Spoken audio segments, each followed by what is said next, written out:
Time now for sports on 104.7 The Cave. Here's Ned Reynolds.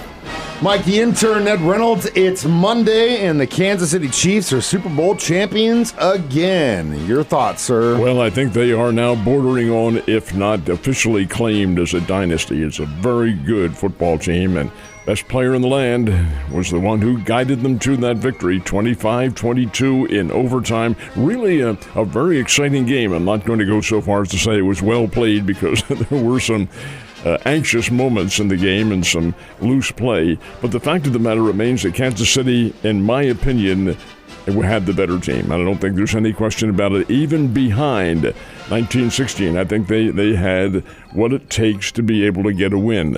Now, what puzzles me a little bit is the way that Mahomes took the team, I should say, in the overtime once they got the football down the field with virtually no defense. Why wasn't this done earlier in the game? Why didn't they build up the score? Well, that's something only the coaches and the players can answer. But maybe the defenses were different. I don't know. But the fact is that Kansas City gets the win. From a statistics standpoint, the teams were about even. Kansas City has the somewhat better numbers, including better rushing. Here you have Christian McCaffrey, arguably the best runner in the game, held to under 100 yards, and some solid defense by Kansas City, and that's really what won it for them. Kansas City's defense blocked San Francisco almost at every turn. Brock Purdy was harassed in the backfield. I think he was sacked once and hurried about 4 or 5 times. But in the end, when you take a look at things, Mike, it was a missed extra point or a blocked extra point. And again, credit the defense on this because they had their hands up in the air and kick was a little on the low side, knocked it away, and that made a huge difference as it turns out. What are your thoughts on it? Same. I wasn't worried, but I was disappointed that they just looked like such a elite juggernaut in Baltimore. Everything was working right, and then in this one they just it wasn't until late of that first half, definitely the second half, that the defense started to really turn it up. In those first few drives, the 49ers were all over the place and looked like we did 2 weeks before, and that's when I was like, uh-oh, they want it more. They really, really, really want this. And we just, that first half didn't play like we really, really wanted it. But then started to fire on all cylinders, and you're right, that last drive, it looked like we could have done that the entire game. I think really it was the coverage that they went with, and as soon as you go into that, Mahomes is so creative and so smart, he'll just dice you apart. And that last play to score the touchdown with McColl is a great example of how if you play that way and he sees it, it's over. Well, if the Niners did change their defense, I don't know that that's the case, but if they did, they made a big mistake because indeed Kansas City did right down the field. It didn't look like there was much opposition. Heck, Mahomes, who is, folks, the best player in the game. There's no question about this. The man is a leader. He knows he wants to win, and I'm not so sure, Mike, that you're incorrect on that. I think maybe the 49ers did want that game more, but the 49ers do not have, when it comes down to the boiling point, I think the overall talent. Now, that's not to say that given a few breaks they can't win, because they did, but the fact is that when you take the game and you boil it all down to a few points, because that's when you're playing pro football or any pro sport for that matter, that's where it's going to be decided. Those little microscopic incidents like, a missed extra point. Well, it's 1 point. It's not going to make any difference. Au contraire, it did, and I think we saw that come to the fore, and that's why I was really interested in this ball game.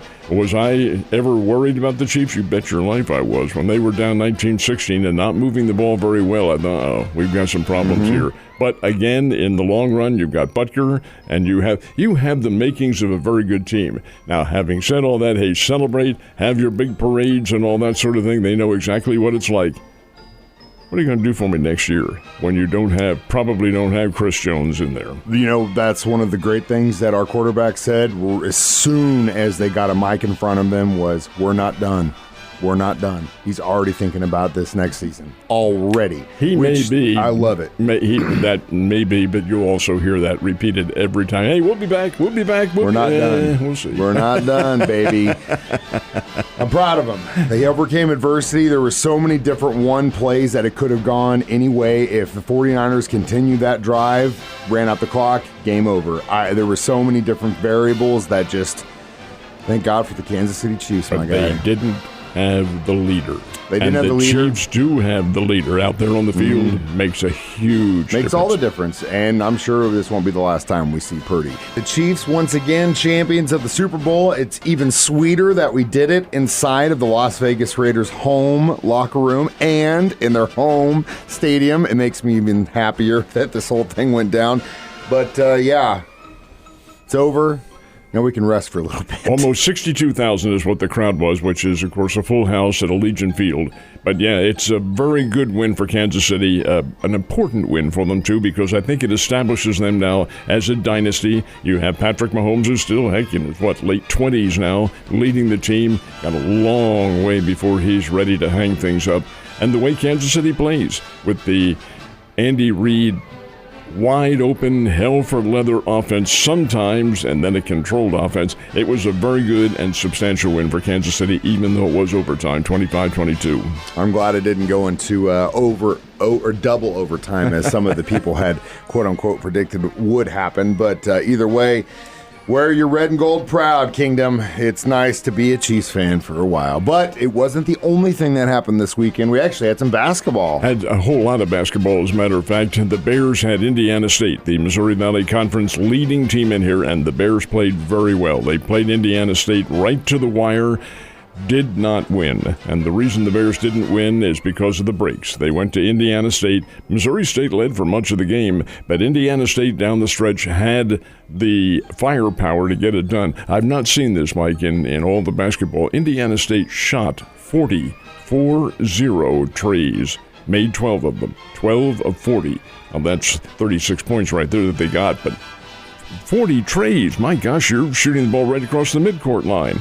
Anyway, what happened was that the Bears took the big kid, Robbie Avila, and they double-teamed him, got him out of there, but left a guy open, and that guy was Ryan Conwell, and he hit for 24.6 of the 12 trees were his, and ultimately that made the difference. Bears were close at the end, but Indiana State is a very, very good basketball team, and they were the winners and retained their first-place standing. Now, as far as the Lady Bears are concerned, they split the weekend. Beat Belmont in a very good game on Friday night. Lost yesterday to Murray State. End of your first loss of the year for the Lady Bears at home. 95-89, free-scoring ball game.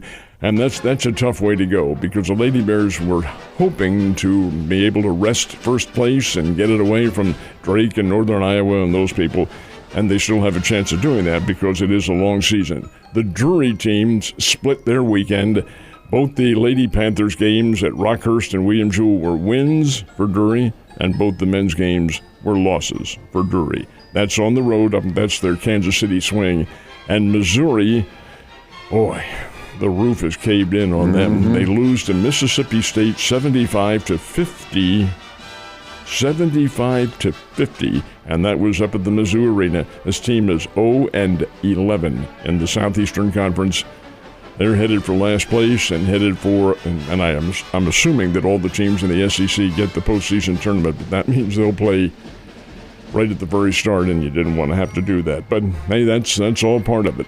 It is all part of it, Ned, and speaking of it's all part of it, I typically get a lot of weather problems in Arizona, but wouldn't you know it, during a golf tournament, they do. They did. This one was delayed to some extent. They had to push it back a bit, but did get it completed. And Nick Taylor wins it in a playoff with Charlie Hoffman. They did have to limit the crowds in Phoenix because, get this, they had so much rain there that there were mudslides going on, and some of the walking paths at Phoenix were cluttered and so forth and so on, so they had to limit the attendance. And that happens when you're dealing with Mother Nature. So indeed, that's the case.